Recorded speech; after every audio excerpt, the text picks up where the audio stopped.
There's a sequence, there's a code, there's a combination. And when you get the right combination, it unlocks everything for us.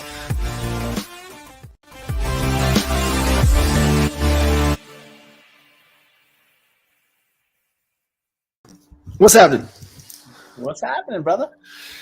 Man, just rocking and rolling. Rocking and rolling. I know right before we went live, you said, man, there's some just craziness going on in the market. Like, yeah. It's I feel like the level of uncertainty that's out there on the consumer side is really the biggest challenge that we're having, right? Like fundamentals, the supply, the demand, all of that still looks good. There's still under supply in most markets. I know here in Dallas, I think the last report we put out, there was 2.1 months supply of inventory. Man, that home should still be flying off the market, but the buyers have a little bit more hesitation with all the uncertainty that's kind of going on with interest rates and all the narrative that's being put out there by the media. A couple of weeks ago, you and I were talking, I was like, the biggest thing people can do right now as real estate professional is you got to control the narrative. You got to be putting out what's really happening in your market. You got to be telling the stories of sellers who put their home on the market, successfully got it sold. Tell the stories of buyers who, tried to buy a home a year ago, could not get an offer accepted, took them back out, got the home of their dreams, didn't have to compete against 30 offers. We need to be controlling the positive of the change in the market, because if we leave it up to the media, man, they'll cause real estate to come to a screeching halt, right? They will scare the shit out of people to the point where nobody takes action. So I think that's the biggest threat. And that's why I'm so big into producing the content and the narrative right now.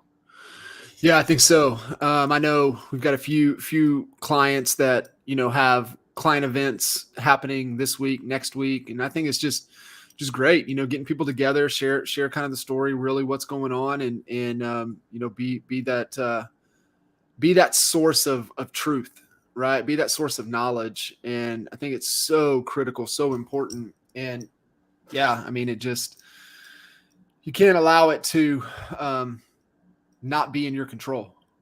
Yeah. And, part of that is you got to know what the hell you're talking about. Like, and it's funny. So I'm in Connecticut for the summer. And while I was here, I figured I'd meet up with some of my team here. And there was a listing appointment. And I actually went on it yesterday. And this house had been on the market, off the market, for sale by owner. And we were just talking about the fundamentals of the market, the percentage of homes that are facing price decreases week over week, the inventory levels. And, she was on the market for 90 days with a big team here. And like, I could see in her face as I was going over what's happening with interest rates, the market, and why things are shifting the way they are. She had no clue. Nobody had taken time to educate this lady on what was really happening in the market. And the problem is, if you don't educate using statistics and market trends, then the clients, I don't want to be the one that tells you have to lower your price. I want you to clearly see that because of the trends in the market, and the market data is telling us what we need to do to be successful. But nobody had taken the time to educate this lady. So her expectations were, the market is hot like it's been for the 2 previous years. I'm going to put my home on the market. I'm going to get multiple offers. It's going to sell above asking price. That was her expectation, because nobody had taken the time to educate her on what's been going on in the market. And it's just crazy. So I think real estate agents, professionals, the top, 5%, 1%ers, whatever you want to say, they're the ones that are market experts. They can tell you what is occurring, what are the changes month over month, and how does that impact you as a seller in your listing strategy? How does that impact you as a buyer in your home purchase strategy? So I think everybody needs to kind of make, like I always use Monday morning. Monday morning is my market update. That is when I am in, okay, what's the inventory level? What's the days on market? What's the list price sales price ratio? How long are homes sitting on the market? Like that's where I'm really getting educated. And then I'm passing that down in team training to my team so that when they're speaking to the consumers, they are speaking more educated about the market, and that's making them have better quality conversations as well. 100%, man. And do you think it's because just of how the market conditions have been the last few years that been able to get away with that, not having to know that knowledge? 100%. Like, so I've gone through this change in the market several times. So I got licensed in 2003, and anybody who was in the market back then, 2004, 5, and 6 were pretty similar markets to where multiple offers and homes selling very quickly. The challenge with those types of markets, John, is you don't have to be a good real estate agent because the market will basically cover up any mistakes you make, any flaws in your marketing, any flaws in your pricing strategy. When you put a home on the market and it sells for $75,000 over asking, the truth is, and this is really hard for agents to admit, you were not that special. You were a product of a hot real estate market. You weren't the reason for that. Right. But until agents really fully say, okay, man, I need to build my fundamental skill set that's going to allow me to thrive in any market. So I just recently was doing some training on how to bulletproof your business, how to make your business bulletproof no matter what the market conditions are. Right. And the reason is because it comes back to the fundamentals. See, I've had to sell homes in 2007, 8, 9, 10, 11, 12, when everything was a foreclosure or subprime or pre-foreclosure, short sales. Homes didn't sell in a day. So you needed a marketing strategy. You needed to really understand how long this home was going to be on the market, how to set proper expectations, how to build a marketing plan that wasn't just the first 4 days. Like, I don't think real estate agents know how to market a home beyond a week right now because they haven't had to. Don't. And then if you look at realtors, and I'm a realtor, so I'm encompassing myself, but if you just look at the numbers, there was about 950,000 realtors in 2003. When the market got good, it ballooned to like 1.4 million realtors. When the market collapsed in the bubble of 08, that went all the way down to like 970,000 realtors again. So we lost all that upward momentum. Well, that same trend has happened over the last 4 years. If you look at 14, 15, 16, really 7 years, from 14 to about 2021, we went to, some people are saying, up to 1.7 million realtors. Yeah. That's because everybody was selling houses. Houses were selling for a lot of money. Making commission was easy in most people's eyes. So now that the market is shifting, I fully expect to see this year, we're going to see a drop in that number. In the next 2 years out, we'll probably see a drop in the number of realtors. And that's just because the hobbyists will be forced out of the business because they never built the skill set to be able to sell in a normalized real estate market. You mentioned two key things, and then maybe let's unpack a few more. So you mentioned, being knowledgeable of really truly what's going on in the marketplace, and knowing that, but then being able to articulate that, get it out into the channels of where, your potential consumers, where they are. And then you talked about being able to, have how to market yourself, market your business, market your clients' properties correctly. What are some of the other, key things that you kind of mentioned there? Hey, if I'm going to bulletproof my business, it doesn't matter if it's a buyer's market, seller's market, in transition, doesn't matter what's happening. Like, what are some of the other key points that people need to be thinking about to really bulletproof their business? Yeah, that's an awesome question. So, the number one thing I tell real estate agents, and you've heard me say this, is you better have a core 4 lead generation and marketing pillars in your business. You better have a minimum of 4, because what happens is there's shifts in the market. So I go back to when subprime hit. A lot of realtors shifted their entire business to REO. So they stopped seller lead generating. They stopped buyer lead generation. They were no longer doing FSBOs, expireds, Google pay-per-click. They stopped everything, and they built REO departments.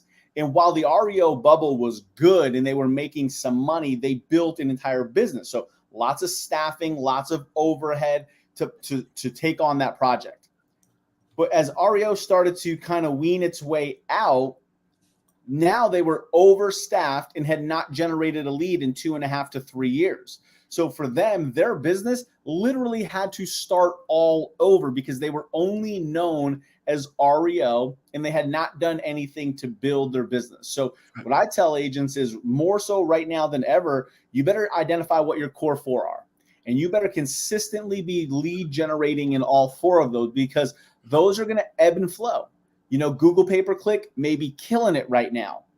But as more people get into that, your results might go down, your cost per lead might go up. So then you might go more to a social media for those people who love social. You might be using stories, reels, TikToks to articulate and educate people in the market.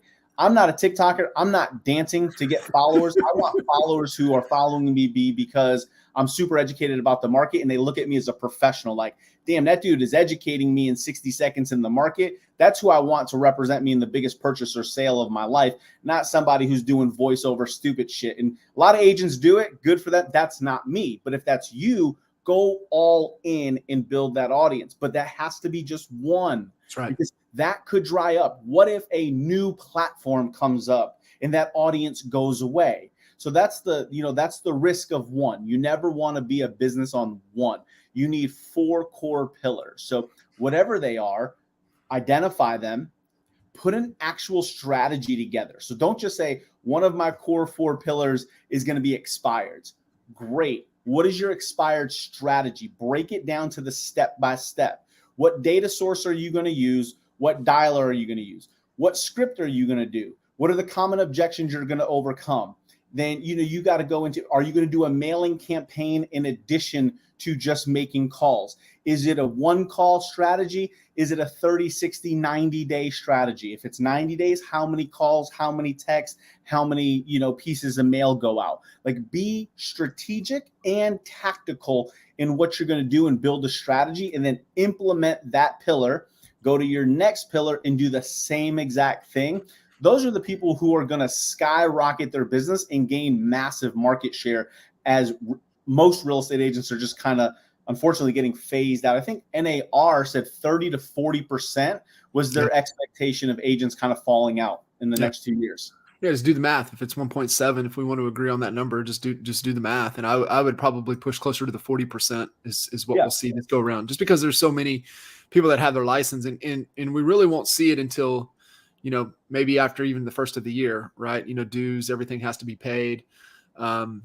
So we'll start to see those adjustments, which is fantastic. So I love the core 4. I'm always trying to push 6 to 7. That way, you just have a stronger foundation because you cut your teeth there in Connecticut. We were the L, and you gotta do a lot of things, when you're pushing $100,000 homes. And the details matter, right? 100%. Yeah. The one I looked at yesterday, max would have been like a 130. And as soon as I walked up, I knew the condition of the home, right? There was less than 3 years life left on the roof. There was peeling, flaking paint. There was missing hand railings on the front porch. So I immediately knew, hey, we can't sell this to an FHA, a CHFA, which is a Connecticut fund, or a VA. We just eliminated, by the way, those are probably representative in this market, 60 to 70% of the buyer pool. So I immediately knew, okay, this is going to be a cash investor fix or a 203, I think it's a 203B or 203K renovation loan or whatever. So that's going to be a very finite market. Well, when you eliminate 60, 70% of the buyer pool, that's going to impact pricing, right. And like the lady, nobody had talked to her about the condition of the home and how that impacts the type of buyer that can purchase the home. So that comes back to being an expert in knowing what the hell you're doing in the real estate market. But yeah, you do cut your teeth when your average price points are in the, I've sold in the $30,000 price point when I was oh yeah, not fun, but not fun.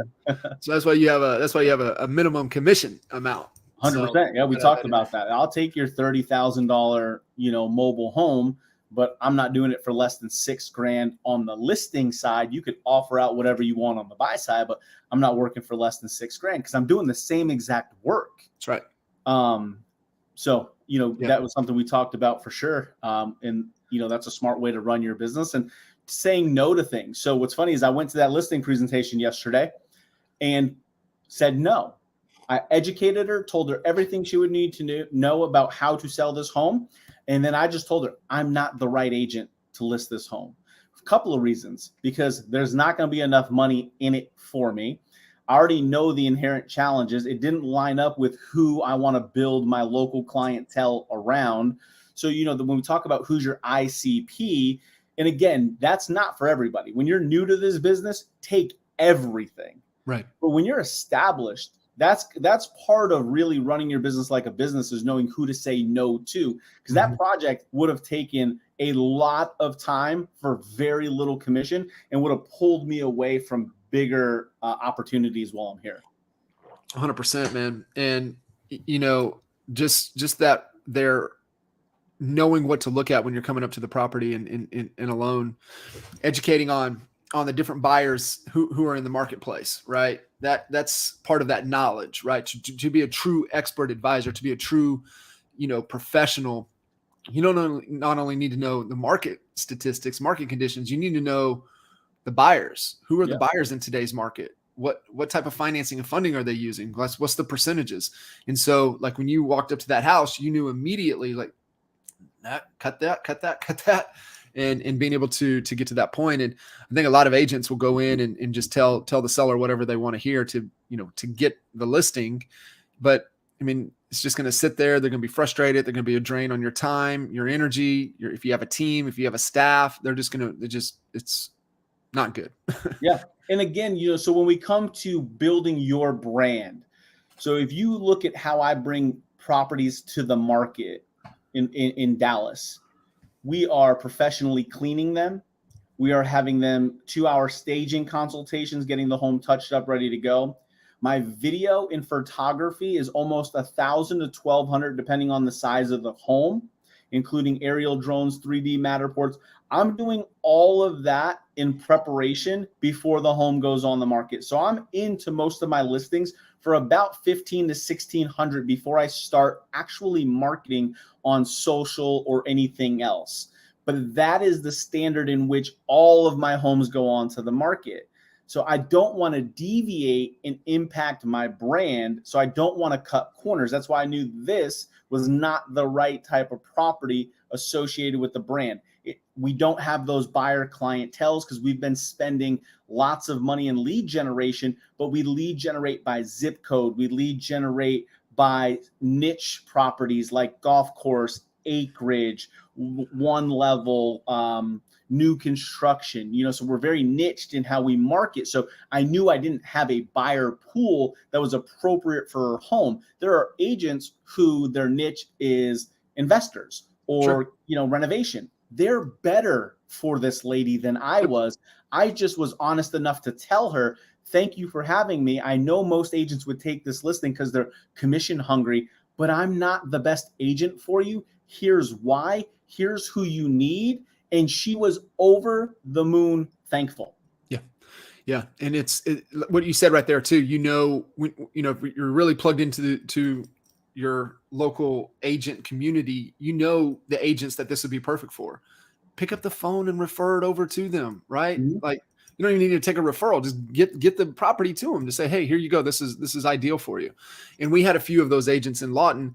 You're talking about kind of the sandbox you want to play in. Who, what properties, who you want to deal with, who you don't. Like we had, hey, we'll list anything in Lawton unless it's the presidents or the alphabet. We stay away from the presidents and the alphabet. Because we just knew we didn't want our brand, we didn't want our signs, we didn't want to represent those properties in that area. So you got to know your market. And I always tell people, so just kind of recapping, everybody kind of following along here. So not only know kind of market conditions, you got to have a marketing plan. You need to know who you're going to be able to work with, not work with, and then know your agent community. But you also need to know your actual market. And what I mean by that is, I remember when my dad came to work for us for the first time doing some courier stuff. And this is back still Garmin days, right? Smartphones. So, and he came in and he said, "Hey, I'm gonna head out. I'm gonna take care of this, that, the other." I was like, "All right, cool." I said, "You got your Garmin with you?" And I was kind of laughing. And he said, "I don't need no damn Garmin. I lived in this city for, at this time, 60 plus years." And I'm like, "All right, okay. I'll see you." He comes back like a couple hours after he should have come back. And he's like, "I ain't never going anywhere again without my Garmin." And I was like, "Yeah, there's streets that you don't even know." Yep. And, that was one of the things with new agents coming into our business was that, we made them get out and see the neighborhoods, see the homes. What's the product in the marketplace? And I think that's, really, really important. And, like you in Connecticut, I mean, being established, like there's only so many homes, right? That, you're like, all right, I got a gauge of what this already is. And, that's how we were, and I always joke as, Stace has, I think, been in almost every damn home in Lawton. And so it's crazy when you know, and you got so much knowledge and information of what's going on when you're able to get plugged in like that. What are some other things that that agents should be thinking about to help them bulletproof their business? Yeah. So you just said you nailed it. Like, get out and see the inventory. So like when I was in Connecticut, you're right. There was not any new construction happening in Naugatuck. There wasn't. So it's an old town. Everything's established. So I really knew the neighborhoods, the areas, what price range. I could tell you if you wanted to be in the 300s, you probably were going to be in the west side of town. Why the west side was more valuable than the east side goes all the way back to when the rubber factory was here. Executives lived on the west, workers, and it just kept that entire that mindset for all the years later. So I knew that. Now you go to Dallas and Frisco, shit, there's 20 new construction developments going on right now. Yeah. When I moved there, the population was about 120,000. We're like 240,000. So I don't know every house. It is almost impossible because I serve Frisco, Prosper, Salina, McKinney, and that's a smaller, just North Dallas area. Like, I don't go to Dallas. I don't go to Fort Worth. Like, I really focus in. But in those 5 areas that I work, there's probably 60 new construction developments? Easy. Thousands of homes under permit right now. And every builder's got 20 different plans that they're building in a community. That's a little bit more challenging. So if you want to be the expert and you want to talk in a way that people perceive you as the expert, especially if you're new, you should be going out 1 day a week for 4 to 5 hours and previewing inventory. So when a buyer comes to you and says, "I want something in the 400,000s," you should be able to say, okay, that's going to probably get you a 4-bed, 2.5 bath, probably going to be somewhere between 1,900 and 2,400 square feet, built between 1999 and 2006. Here's probably 4 neighborhoods we should go check out. The only way to know that is if you have previewed hundreds of homes. So as a new agent, go look at 10, 15, 20 homes a week. I would do it by price bracket. So I would go to the 4 to 5. And I would look in my one city and I would try to get a good feel, go to 10 or 20 homes. The next week I would do 5 to 6. So I could get educated on, well, what was the difference from 4 to 5? What made that a 400 versus a 500? Not only will that help you educate your buyer, it'll make you a badass listing agent because you would have been in a ton of homes and have really started to see the little nuances of what makes a neighborhood or a home a 4 versus a 5. So I think getting out there and doing that. The same thing is what I do in new construction. So I'm not going to look at resale right now. I spend my days in new builds. So before I left to come here for the summer, I walked and previewed 6 model homes. So my VA right now is I own modelhomemonday.com. So she is putting out my model home tours. Now, what that positions me as the new construction expert. I build massive rapport with the sales reps. I send them a copy of the video when it's done. I let them know that I'll be sending them buyers as I get, and they can look at my videos. They can see comments, how many people have watched these. So a lot of times I've been able to skip the lines for new construction because they know if I'm bringing them a buyer, it's a well-qualified buyer. So building those relationships has been massive. So that's what I do. I focus on the new builds. I preview the homes. I video tour the homes. I then use that content to go on Facebook, Instagram, and my YouTube channel with Model Home Monday. And that generates a really specific niche of buyers that I like, because they're most likely going to be 750 and up in price range. New construction is easier to sell. We don't worry about condition. We don't worry about home inspection. Really don't worry about appraisals. And, and now what's happening with new builds? I got something yesterday, 5% commissions are back, commission bonuses. So it just, had I put all my money in new builds the whole time over the last 24 months, it would have been hard, because we had 500-600 people on a buyer list. That's why new construction is just one of my pillars. Yeah, I think if you have new construction in your market, it can definitely be one of your core 4 moving forward. Yeah, absolutely. Yeah, it should, because like I said, it's an easier overall sale. The homes are gorgeous. You don't deal with appraisals. You don't deal with home inspections.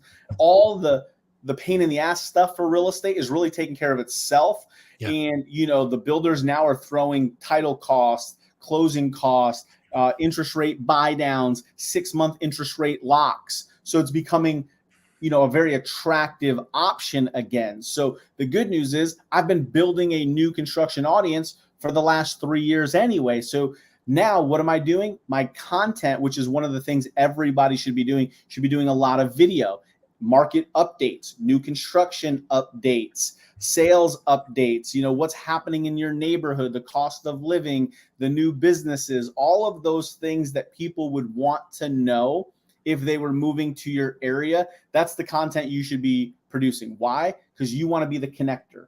As the real estate agent, you want to connect them to the community, the builder, the jobs, the restaurants. So if you focus on building content in and around that, that's where you really build that inbound attraction-based lead generation.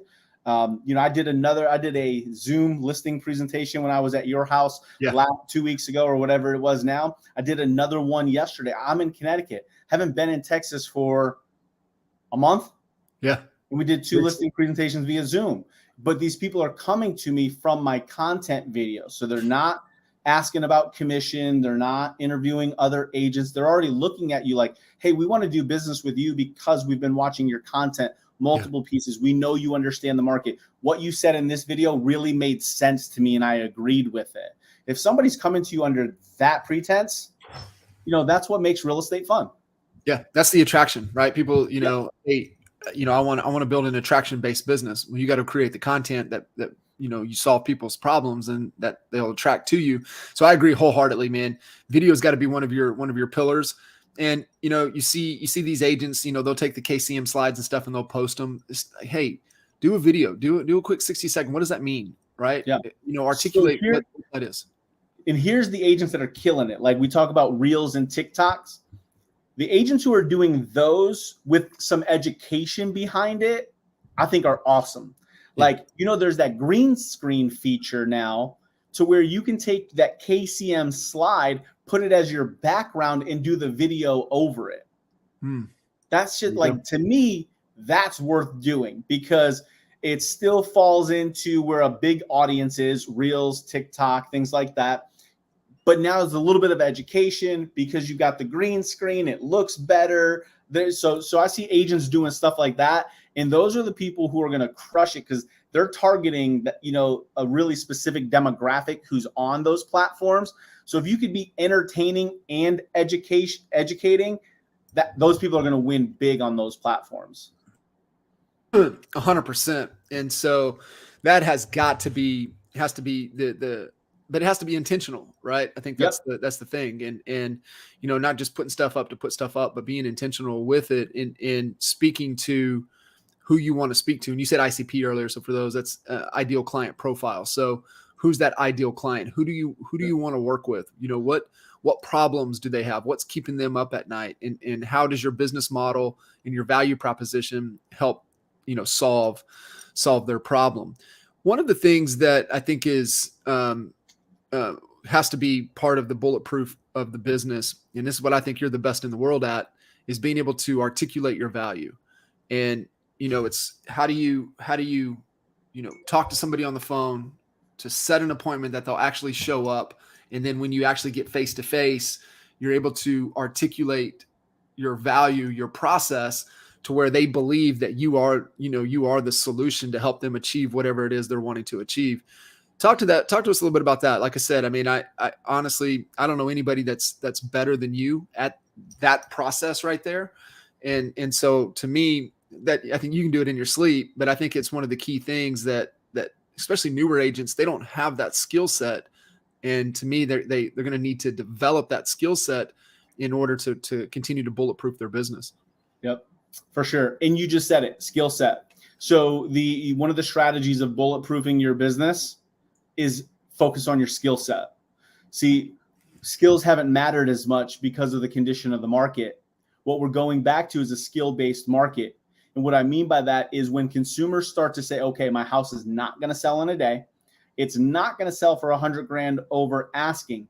Immediately when they need to sell, they shift their criteria from who's the cheapest, who's the discount, to who can get the job done. And that's where a skill-based agent is really going to accelerate their business. I believe a lot of the top real estate agents who had lots of market share heading into the pandemic, who had systems and processes and trained and practiced their craft, they really love what's happening in the market, because they know the percentage of non-skill based people that drifts away. The discounters go away. The iBuyers buy a house today, it's worth less tomorrow. That iBuyer program, probably not as profitable. So, some of the competition goes away. So you have to focus on your skills. And when you focus on skills, there's a couple skills I think everybody needs to really hone in on. Number one is, how do you turn a stranger into a client? And most of us, that's going to be done via a phone call. So when I worked with Frank Kern, he said, what's your sales process? And, everyone talks about sales funnels and marketing and this and that. He's like, I get it. What's the process when you how do you get them to close? And he reverse engineered it back. And that's all I was like, yeah, dude, it all comes to, you have to have a phone call to set the appointment. Whether that appointment is face-to-face or at a home or at their home or a Zoom, you need to have, he's like, exactly. So you better be able to articulate over the phone what you can do that's valuable to them so that they're willing to take the next steps with you. And you got to baby step everything.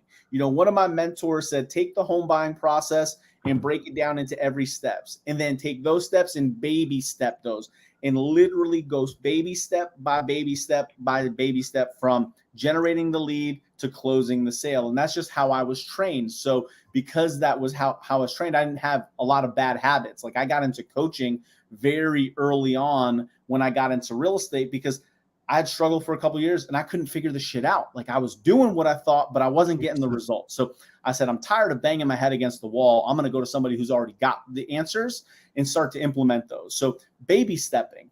So we focused on skills. So what are you saying on the phone? And do you have a pitch, a unique problem solving that is relevant to your client that you're speaking to? Now, that's different if you're going buyers, sellers. Sellers, the reason I always start with buyers is because they're easy. They're buying a home. There's only a very few challenges they have. Sellers, they could have requested a home evaluation. They could be a for sale by owner. They could be an expired, or they could be a circle prospecting cold. All four of those require a different script. Right. That's a huge learning curve for a new agent. A buyer is a buyer is a buyer. It's selection, affordability, and convenience. So I knew they wanted to buy a home. What's the first challenge? They've got to find a home that fits exactly what they're looking for, within a specific price range that they're qualified for, and they usually have some time frame associated with it, and they want it to be as easy and as smooth as possible. So a lot of my scripts early on was about selection. John, you'll remember this. Hey, at our office, we have a list of bank foreclosures, corporate-owned homes, probate, estate sales, court-ordered sales, recent vacancies, recent fallouts. Would any of those be helpful in your home search? And it was all about kind of menuing out all the deal type properties, because everybody wants a good deal. So now that has evolved to, over the pandemic, what was the biggest challenge? Finding a home. multiple offers, getting your offer accepted. So I turn that into, hey, one of the things we do for our clients is once you know the areas and neighborhoods you want to live in, we actually go to those neighborhoods and find you off-market sellers who are interested in selling their home that other buyers aren't aware of, so you don't have to compete in multiple offers. Would something like that be helpful in your home search? That is a 99.9% yes every single time. And it's something of value to them. So that's where you got to get back to the skill-based building of being confident on the phone, having some formal script or dialogue. I don't care if you read it verbatim, but you have to have the flow of what you do. And one of those has to be your compelling offer, why they should want to take the next step with you. And then you're inherently going to need 3 or 4 more to overcome objections or stalls. And you could bullet those out. But to this day, when I prospect, I still have a script book. And damn, I probably have read that script 10,000 times. Yeah. I mean, at least. And I still carry my book. You have to, man. Jordan Belfort 101, man. You don't make a call without a script. Absolutely. And because in Jordan Belfort talks about this, the fastest way to a sale is a straight line, but the customer wants to take you and deviate you off that line with all their objections. Having my script book allows me to say, man, I was on number 2. They're talking about whatever. I got to get back to number 3 to get this shit back on track. That's why I carry it. I don't necessarily need it for the words, but I need it to keep track of my flow of the conversation to make sure I don't hang up the call and say, shit, I forgot to ask this. Damn it. Because that's usually what happens is you set an appointment, you forget to ask 1 or 2 of the most key questions, and those things come back to bite you in the ass. Every time. Every time. Wally and I would joke on the seller side with the seller counseling interview. The one question you don't ask on the seller counseling interview is what you get hit with when you walk in the door. Every time. 100%. Every time. So great being able to be able to set that appointment. Now talk a little bit about at the appointment, what they need to really be able to focus on, what's so important to be able to, have the client. And I love how Chris Voss puts this, right? And Never Split the Difference. He said, in the negotiation, they have to believe that that's right, not that you're right. So they have to believe that your process is right for them, that you're not right. It's the process that's right. 100%. Yeah. So in the book, Story Brand with, was it Donald Miller? Is that Donald Story Miller. Brand? Yeah, Story Brand. Business Made Simple. He talks about the hero, and the guide in the journey. And your client is the hero. You're simply the guide. So my presentation, so when I meet with them, it is all about them. It's just great question. If you want to be a great real estate agent, learn to ask great questions. And to do that, you need to be able to listen, actively listen, not say the question and be thinking, okay, what am I going to ask next? No, listen to your people, take notes, come back to, hey, a little while ago, you mentioned you had kids. How old are they? Like that shows that you actively listen because you came back to it. You weren't a robot. Oh, you have kids? Great. How old are they? What, no, let it go. Go to your next question. Hey, by the way, you had mentioned kids. What are their ages? What grades are they in? That shows by coming back, you're actively listening. And then using continuations like, hey, tell me more about that. Why is that important to you? Wow, what's the impact on your family if you're able to do that? That gets them from surface level to really deeper, meaningful conversations. So what's their real timing? What's their real motivation behind that? And then once you do that, you need to transition. Is it okay if I spend a few minutes letting you know what's happening in the market so that you can have the best home buying plan available to make sure you find the right home at the best possible price and terms? Yes. And then I educate them about the market. And in my presentation, I layer in my unique selling proposition. So example is, hey, have you had anybody who's told you how limited inventory? Have you heard these things of multiple offers? Yeah.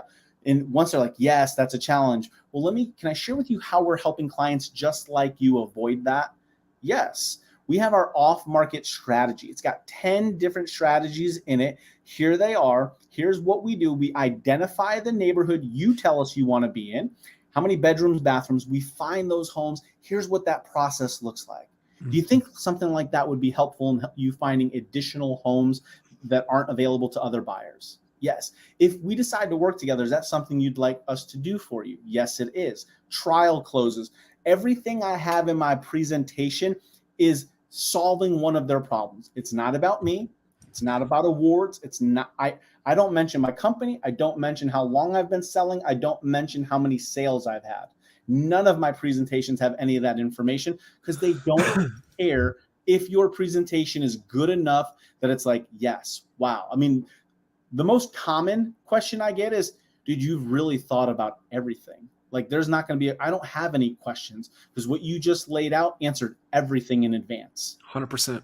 That was kind of the litmus test, right? That we would always say is, what objections did you get?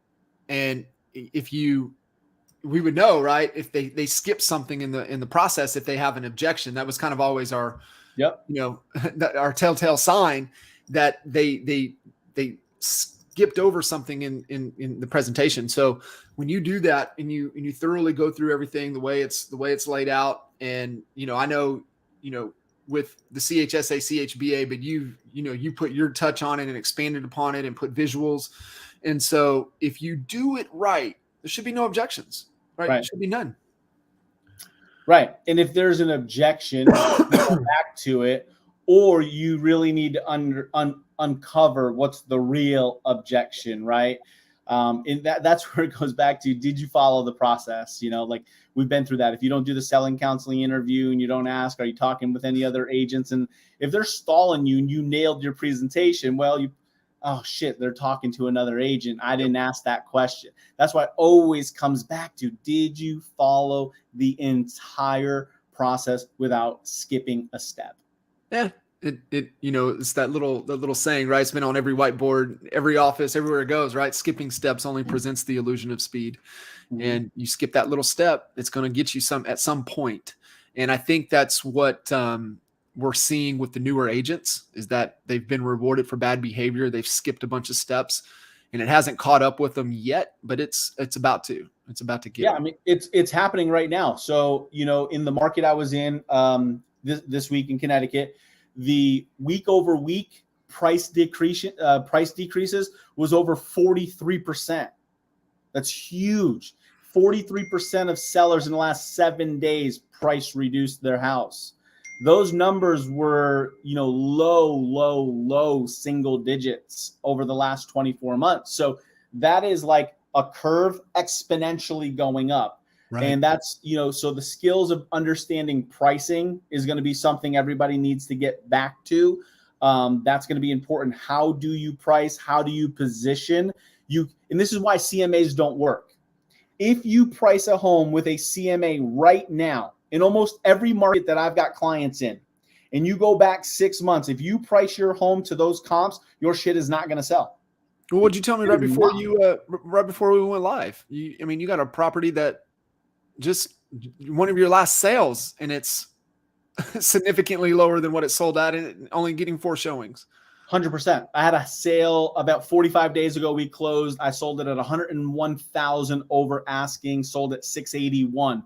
I have the exact same model home with the exact same builder, built the exact same year in the exact same community on a better lot, because the other one backed up to new construction. They will have new construction happening for the next 2 to 3 years in their backyard. Price this one at 600. We've had 5 showings. Yeah. $81,000 lower in 4 days. Now, I'm just like everybody else on the call. I skip steps all the time, and I know better. So what I did on property 1 is I positioned it at market value, 571, and I let the market drive me crazy. This home, I said, man, I was 680. The last 3 sales under me were 650. It's okay from 575. We'll push it to 6. We'll price right on the line so we get those 5 to 6 buyers and the 6 and up buyers. Crickets. Yeah. Yeah. So I think a lot of agents, that will tune in or listen to this, they're going to get caught in that situation. So what do we need to be thinking about, moving forward?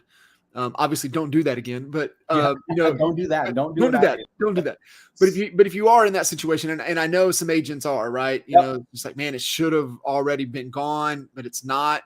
There's just so much uncertainty and friction in the marketplace. And so when that people pause, right? They become paralyzed. And so what do they need to be thinking about how to come back to their sellers and start to have these tough conversations? Yeah, and that's what it's going to come down to, is having the conversation about the current adjustments in the market. Show the percentage of homes that are having to decrease week over week. Go to things like Showing Time that offers free reports on foot traffic. Showing Time is in most major markets. They'll tell you in the market by price range how many showings are occurring on a weekly and monthly basis. So you need to know that, hey, we priced here, but look, there's only 3 showings a week on average in this price range. Had we gone $10,000 down, it goes from 3 showings a week to 18 showings a week, which means that's 6 times the buyer pool if we just move down. What do you want to do? What do you think helps position your home to get sold? Now, the other thing I will tell you, don't get yourself in that situation. So how do you not get yourself in that situation? Here's a good pricing strategy. Start looking at 60 days max. Do not go 90. Do not go 6 months. Everything I'm doing now when I'm comping homes is last 60 days. Why? Because if a buyer bought in the last 60 days, they were impacted by increasing interest rates. So I know they paid higher than 3-4% on the interest rate. So that's going to give me a better pulse of the market. The other thing I'm looking at is not where homes sell. Where did they start when they listed? And then you will be able to see a clear picture. These 5 homes sold in 7 to 10 days. They actually are still selling over asking price, but they started at $575. Okay. The next group of homes started at 6. They took 30 days and only sold at 6. So now I'm starting to price bracket and understanding, if I want to influence where a home sells, I need to know how to properly position it in the beginning. So look at where homes were listed versus where they sold and start to figure out where you need to be positioned. The old way of a CMA is look at the old sales prices, and that's where a home should sell. That is not going to work right now. We're still transitioning. So for the rest of this year, CMAs traditionally will cause you to overlist a home for the rest. You'll overprice and you'll be chasing the market downward. You can't catch it. Nope. It's just like that boulder down the hill. You're just not going to get it. And dude, the price adjustments I'm seeing right now in Frisco are 40 and 50,000 at a clip right now. Yeah. So that's jumping way out ahead of it, trying to catch the downslide of the market, which is a shitty spot to be in. Now, had you priced the home correctly, you may have sold it over asking, because that is still happening. They're still getting multiple offers on certain homes. But how do you do that? You have to get foot traffic in the house. Your number one job right now is in that coming soon first 10 days of marketing. How do I get as much online and buyer agent traffic into my listing? Because the more people that see it, that's what's going to have an impact on whether or not you get offers. So you have to be hyper aggressive, be more aggressive in the beginning to generate a buzz, to get an offer, because that's going to actually net your seller more money. 100%. Man, absolute gold. Brother, I appreciate you. I know they're spending time with the fam and, carving out some time and jumping on and adding a ton of value as always. Love hanging with you, and man, can't appreciate you how much I appreciate you, brother. I love it, man. I'm always happy to do this. Next time I will be in the home office with the whiskey bar, and we'll do some we'll talk real estate while we're drinking whiskey. Real estate and whiskey. I'm down for that. I know we are sitting at the house when you were here, and we're like, one of the great epic conversations, like, why was the mics not on? And so maybe we need a whiskey session for sure. For sure. Awesome, man. I appreciate you having me on. Appreciate you. See you, brother. Later.